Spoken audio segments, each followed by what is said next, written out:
unfortunately, short of staying off the grid, so to speak, altogether, there's probably no way to entirely mitigate the privacy risks that the cloud presents. And I would like to point out, I think that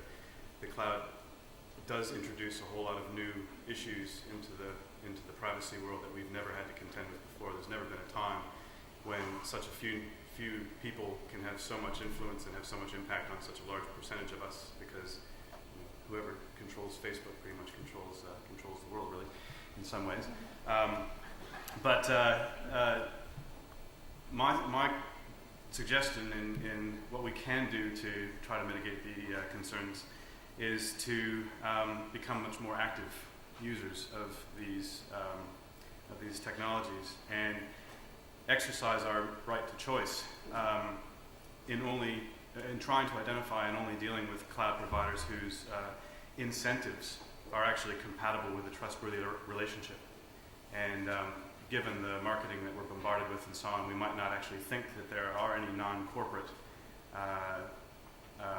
cloud providers, but in fact,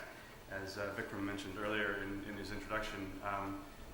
the vast majority of the technologies that cloud providers use are free and open source software, and anybody can implement those, be it overseas or in New Zealand. So the reality is that, in my thinking about this, the only way that we can achieve cloud providing or cloud providers who are, in theory, even trustworthy, because the incentives that they are experiencing are not completely counter to a trustworthy relationship like I described before, is to try to find user or community-driven organizations who can provide cloud services. So, for example, it would be quite feasible for small, medium, large companies in New Zealand to offer cloud services every bit as good as those being offered by the larger organizations, corporations overseas. And many of these could be funded by the New Zealand government, they could be funded by trusts, they could be funded by community groups, because the actual cost of the software and a lot of the services is actually remarkably small, because all of it's free. We're already starting to see the emergence of so-called private clouds that are being created for organizations who are worried about privacy. And it's feasible for every organization in New Zealand to have their own cloud if they wanted to, at a very realistic, reasonable cost. The only issue is at the moment that these other technologies are so much more easily found because of the marketing. I think the other possible way of mitigating some of the trust issues is to, with this very positive development by the New Zealand Computer Society, the Cloud Computing Code of Practice. I think it's very, very important that we be conscious of what that actually entails, and that we very consciously make a conscious decision with every cloud service provider that we engage with, that we know their status in regard to that code of conduct, and whether or not they have accepted the principles in that formally. Because I suspect you'll find that most of them will not tie themselves into something like that if they can be then held to account by the court of public opinion at some later time. I do think that we in New Zealand have a lot more potential for influencing the behavior of cloud computing providers both in New Zealand and overseas than we give ourselves credit for. We are seen as a bellwether in the world, and New Zealand is famous around the world for being a place where technology is quickly picked up and adapted and tested. And so what we do actually sets more trends than you might think.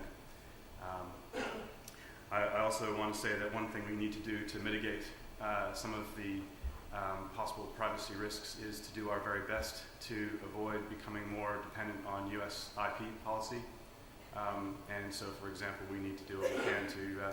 not buy into the Trans-Pacific Partnership Agreement's IP regulations. So for those of you who are aware of those, that has a huge implication on our ability to legislate privacy, among other things, privacy regulations. So if we want to sacrifice our sovereignty, we should sign up to the TPPA as it currently stands. If not, we should be very careful about how we as a country participate in that. Ultimately, I think I can summarize the mitigation techniques by saying we should be actively trying to find trustworthy, probably non-corporate cloud service providers outside of the US, and ideally those who have pledged to adhere to the Cloud Computing Code of Practice. I recommend that all organizations provide or be trusting, but also verify. I also encourage all organizations to have a policy of encrypting all data that they have in cloud facilities and ensuring that the transmission of that data is encrypted as well. I also would encourage people to very carefully read the end user license agreements before they click I accept, because you may, or well, you will certainly find that